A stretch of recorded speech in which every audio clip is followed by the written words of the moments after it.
He put his plate frame upside down, literally. That's so cringy. That's so funny. Thank you for watching Blip Films. I'm George.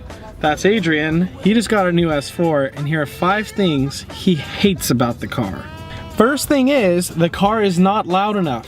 Adrian? I was gonna say that. This is a great car. Wonderful, great, but it's not perfect. No car is perfect.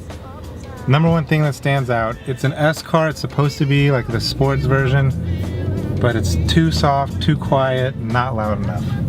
If you're gonna call something a sport version, it needs to like prove it. It needs to shout about it, you know, a little bit.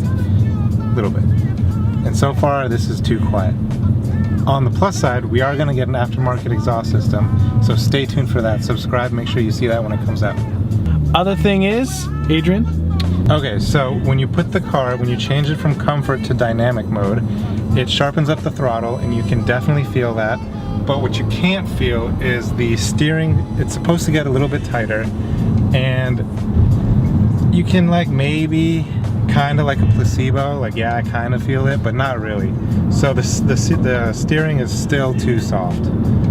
It feels too much like a luxury car and not enough like a sports sedan.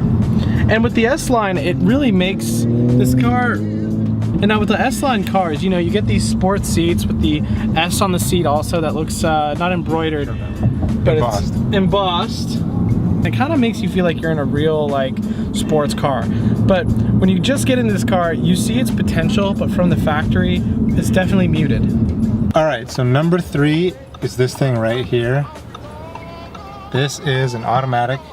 They only come in automatics, but you can get a manual on the standard A4. That makes no sense. If you're gonna have a car that has no manual option, like the new Ferraris, whatever, be no manual all across the board.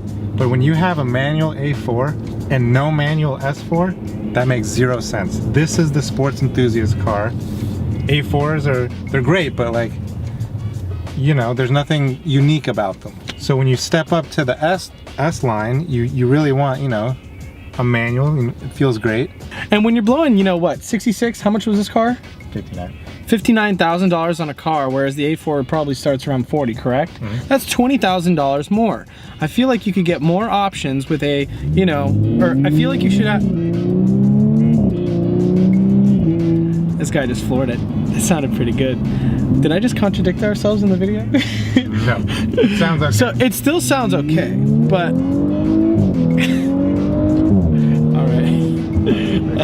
That sounds great. So I mean, it sounds great, but it's just not loud. It's not loud enough, you know. So back to the subject. I feel like, you know, when you throw another 20 grand into just getting the S package, you should have more options. Maybe throwing a manual transmission in the S-Line would have been maybe something that maybe would have attracted more buyers and enthusiasts. But if anyone can tell me why in the comment section, like maybe there's some logical reason to why they do that only for the A4s, comment below and let us know, because we don't know. Number 4, the price point of the car. Now, I personally think it's a little overpriced. Adrian? I agree. This car is stickered at $59,000, basically $60,000, and that is a ton of money. And if you pay sticker, no offense, you're an idiot. I did get a good deal on it. However, it's still overpriced. I do remember back in the day, the gap between the S4 and the A4 was not as big as it is now. That's a thing. So fuck that, they got more expensive. Yeah, like everything else though. Yeah, exactly. Everything kind of got expensive in general. I mean, with brand new cars, if you were to compare brand new car prices from what 2012 to, you know, how much the S4 and the A4 was, to now, it's even the be Beamers, the M4s are like 80 grand now. Yeah. Whereas the E92 M3s brand new back in the day were like what, 60s? I think so, 60 or 65, 70 yeah. maybe around so there. Yeah. Pretty much every car has gained like 10 grand in price, which yeah. sucks. All right, guys. So the 5th thing and final thing that I hate about this car is right here on the instrument cluster. So, as you can see right here, it says driver assistance. Now, this does have the Audi cockpit digital display, but it does not have the driver's assistance package. and that package does have lane keep assist, which is what this is supposed to represent, and you can change the screens, but this car doesn't have the driver's assistance package, so it shouldn't have that because it kind of bothers me.